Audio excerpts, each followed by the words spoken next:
city is stunned by the sudden rollout of Rook Unlimited's most fantastic device ever. The Smart Mark. Throw your other devices away, because the Smart Mark is more than just a phone. It's part of you. Use it as cash. Book your travel. And even shoot video. Distribution points are all over the city. And don't let the lines discourage you. The Rook Unlimited Smart Mark is worth the wait. I never realized how wonderful technology could make me feel. The Smart Mark has brought order to my life. And the best part? It's absolutely free. A gift of thanks to our city from Rook Unlimited. 23% of the population has been given the Smart Mark, number 1. Time to test our system, number 6. The Flex Fighters are out there somewhere. Teaming up with Jonathan Rook. Let's put our new recruits to work, subtly. I vowed to make it all change. To make it all better. All these years working in secret. Rising up the ranks of the tech men. It was all leading to this day. Order has finally been established in Charter City. No child will have to fear for their safety again. The people owe you the greatest of debts, number 1, for liberating them from the chaos of their lives. You call yourself a man of science. World order is our destiny. Submit to a Smart Mark and join the glorious victory of order over chaos, or you will be eliminated. Us to get to our families. Maybe we can stop them before they get marked. They seem to be establishing checkpoints of some kind. This is how they keep order. This is the nightmare I warned you about. People think smart marks are brand new Rook tech that will improve their lives. They don't know they're being tricked. All smart marks so far. But your chip makes it possible to control everyone in Charter City, whether they're marked or not.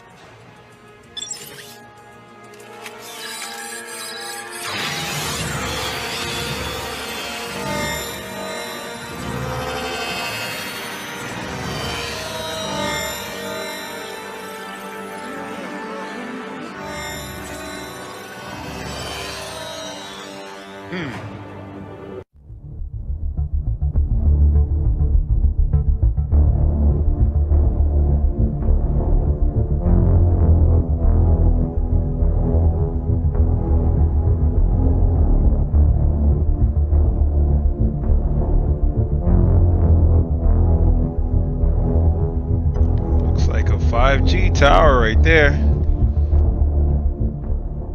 Joel 3:16. The Lord also shall roar out of Zion, and utter his voice from Jerusalem, and the heavens and the earth shall shake. But the Lord will be the hope of his people, and the strength of the children of Israel.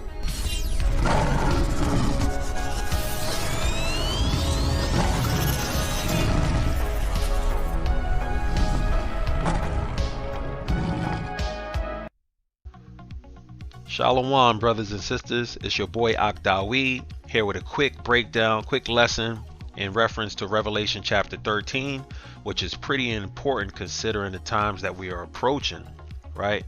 So when you think about all the things we've been through in the past few years, right?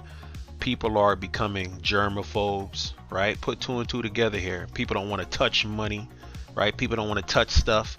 So what that shows is that, you know, we getting rid of an old era and we're approaching a new era where people aren't going to have to touch things like that, and we're becoming more so digital rather than dealing with hands-on cash and stuff like that. So I'm gonna break down Revelation chapter 13 that has to deal with the MOTB. And for those that don't know what the MOTB means, it means this. It means the M stands for this, right? And the O, T, B. So that's what it means. It means, right? That's what it is. So I'm gonna break these down real quick. All right, this is Revelation 13:11. And I beheld another beast coming up out of the earth, and he had 2 horns like a lamb, The two horns represent two people in position of power. The horns is power. Two horns, two people in a position of power, like a lamb. So he's coming as like he's an angel per se, right? Like he's innocent, but he spoke as a dragon. I mean, he's actually he's really a beast, right? Trying to disguise himself as a lamb. Verse 12, and he exercises all the power of the first beast before him, and he causes the earth and them which dwell therein to worship the first beast, whose deadly wound was healed. So this first beast is talking about the Roman Empire. When Esau, you know, he was in rulership as the Romans, and they got cut down, right? And they rose back up as this country that we're in now, right? That's why they still have the eagle logo and all those similarities for, you know, the government and stuff like that. Senators, and it's the same as Rome. There's nothing new under the sun, right? So it says whose deadly wound was healed. So the Romans basically got healed, and they came back as this place called the United Snakes, right? Verse 13, and he doeth great wonders, so that he make fire come down from heaven on earth in the sight of men. So these wonders, right, it's not that he's actually using powers and all that. You know, Esau is advanced with technology right now. I mean, for a long time he had slaves to help build all kinds of stuff, and he accumulated all kinds of knowledge, so he can make fire come down easy with a device, right? That, you know, like a plane, whatever, to make fire scorch down. That's easy these days. Verse 14, and deceiveth them that dwell on the earth by the means of those miracles, quote unquote miracles, which he had power to do in the sight of the beast, saying unto them that dwell on the earth that they should make an image to the beast, right, which had the wound by a sword and did live. So again, that's the Romans. They got wounded, but they're back again. You know, that's why you see Italy in the front seat. Rome is in Italy. Come on, put two and two together. And then it says, and he had power to give life unto the image of the beast, right? To give life to it is they're going to make this thing vivid. It's going to be a main thing. They're going to bring this thing to life per se, right? You know, out of nowhere. That the image of the beast should both speak and cause that as many as would not worship the image of the beast should be killed, right? So self-explanatory. Whoever don't worship this particular thing would be killed, because this is approaching their new world order or objective per se, right? And he causeth all, both small and great. That means people who are poor, everything on a little, the bottom, right? Who they consider the little people, rich and poor, free and bond, people in jail, people that's free, right? To receive a mark in their right hand or in their foreheads. So this means everybody, rich and poor, the free and bond, everybody has to receive this mark when Esau tries to make this thing effective, right? Push this thing in effect. And it says, and that no man might buy or sell. So keep in mind, this buying or selling, this is a big deal right here. Keep in mind, Esau isn't spiritual. He is carnal, a carnal person. He's fleshly. So everything he does is carnal. Now, when it says buy or sell, it literally means buy or sell. That's talking about future currency, right? Because we know how this goes. We went from cash, then we advanced to what? Credit cards. Then credit cards start having chips. Now people start paying with the phones now, right? So little by little, they're getting away from cash. That goes into why I said people are becoming germaphobes. They ain't going to touch these type of things. So in other words, they're going to go to a digital era now to purchase things and stuff like that. The digital era. So this thing ties in when you open up your eyes, right? We're in the future now, considering when this was made. So we should be able to see this clearly. And if you can't see it clear, you know, just pray for understanding. Hopefully that you can see it clear. Then it says, and no man might buy or sell, save, that means unless he had the mark or the name of the beast or the number of his name. Here is wisdom. Let him that has understanding count the number of a beast, for it is a number of a man, and his number is 603 That means 666. So this number is in representation to their digital code, right? Like you see on barcodes, technology, they all have 666 in them. It's their barcode. Now this mark, we're going to break this down. We're going to get the definition in the Strong's Concordance. So no man might buy or sell. Say he had the mark. Mark G5480. In the Greek, it says charagma. Let's get into it. Strong's G5480. Charagma. Charagma. Charagma. Charagma. Right? Now the definition for charagma: a stamp, an imprinted mark. So that's something imprinted. That means it's gonna go under the layers of your skin. This thing is actually gonna be in you. Layers of your skin. Some people say it's the RFID. Some people say, you know, it's philosophy. But let me tell you this: it is something physical. It's definitely gonna be physical because he's gonna want to monitor you, right? So that's physical. And then let's get into the definition of the mark, stamp on the forehead or on the right hand as the badge of the followers of the Antichrist. This is why people won't be forgiven, because it's a badge of the followers.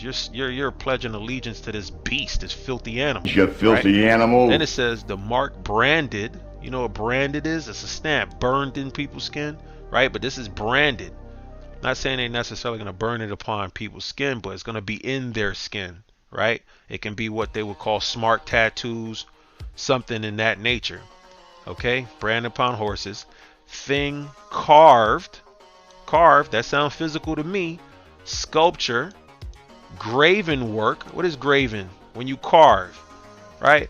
Of idolatrous images, right? We know it's idolatry. Whoever receives this mark, it's clearly idolatry. Now, again, you know the era where we're in right now. So this is why these things came to pass, so it can lead up to this right here. Now, keep in mind, you got a lot of Israelites that break this thing down incorrectly, and I'm not trying to bash them, but you know, the Most High gave me this vision many years ago, a long time ago actually, before I was even in the truth. I actually had the understanding of this MOTB. And you have some people that don't. Some people say it's philosophy. Some people say it's Christianity. Some people say it's stuff like that, right? It's the beliefs. That's incorrect, man. Let me tell you why. We all at one point, right? Most of us were considered Christians, right? We were part of these philosophies. We served false gods unknowingly, right? But the Most High woke us up into the truth, and we put away that filth. Now, if this mark of the beast was Christianity, that means we all shouldn't be forgiven based on what the scriptures say. That means we all should be doomed, right? Let's go to Revelation chapter 14, verse 9. See, we supposed to be doomed if it was Christianity, because a lot of y'all were Christians already. So we know it damn sure can't be Christianity. Revelation 14:9. Let's read. And the third angel followed them, saying with a loud voice, if any man worship the beast and his image, and receive his mark in his forehead or in his hand, the same shall drink of the wine of the wrath of Yahweh, which is poured out without mixture. That means it's pure. It's going to be serious wrath into the cup of his indignation, righteous anger. And he shall be tormented. These are the ones who took this mark. He shall be tormented with fire and brimstone in the presence of the holy angels and in the presence of the Lamb. The Lamb is Yahushua, right? Verse 11. And the smoke of their torment ascendeth up forever and ever, and they have no rest day nor night who worship the beast and his image.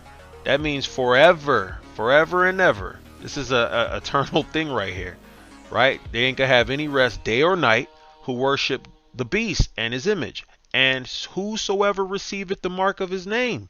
So if you do this, you will not get forgiven. Now, I done seen things, cartoons, and you know, the elites, quote unquote, they try to put out things subliminally, right? Of smart tattoos and stuff like that. Like, it's something along that line. It's definitely going to be engraved in the person's skin. That way they can't remove it, and that they can follow you, whatever, track you, however they want to do it, right? So Revelation 14:12. Here's the patience and faith of the saints. Here are they that keep the commandments of Yahweh and the faith of Yahushua Mashiach. The patience and faith of the saints is the Israelites. Let's pull it real quick. Psalms 148 verse 14. Slovakia. Psalms 148. Verse 14. He exalteth the horn of his people, the praise of all his saints, even who? The children of Israel, a people near unto him. Praise ye Yahweh Yahweh Shai. So we know that Israel is the saints, right? So keep in mind, you will not get forgiven. You're going to get tormented forever, right? You have no rest, day or night. Whoever worship the beast and his image, whoever receiveth the mark. You know what that sounds like? We're going to go to Isaiah 66. So you're going to see what happens to the men that transgress the Most High in Yahweh Shai. I believe it's in verse 23. Yep. All right, let's start at 22. For as the new heavens and the new earth, which I will make, right? That's the Most High, while Yahweh Shai talking, shall remain before me, said the Most High, so shall your seed and your name remain. And these are all who don't take the mark of the beast. And here's how they're showing about the Sabbath. Even in the kingdom of heaven, this is going to be a thing that we're going to do, a custom we're going to do every Shabbat, right? Verse 23, and it shall come to pass that from one new moon, that means one new month, to another, and from one Sabbath, that's 1 week, so from month to and a week, right? Each week, the Shabbat, to another, shall all flesh come to worship before me, said Yahweh power. And here it is. This links into whoever take this mark. And they shall go forth. This is talking about when, you know, we're leaving out from worshiping the Most High, while Yahweh Shai on the Sabbath day. And they shall go forth as we're leaving out. And what? Look upon the carcasses of the men that have transgressed against me. That's what the Most High is saying. For, what did it say? Their worm shall not die. It's talking about their body. Neither shall their fire be quenched. And they shall be an abhorring unto all flesh. What does abhorring mean? Let's get it. They shall be an abhorring. H1860. 1860. Abhorring. Abhorrence. Unused root.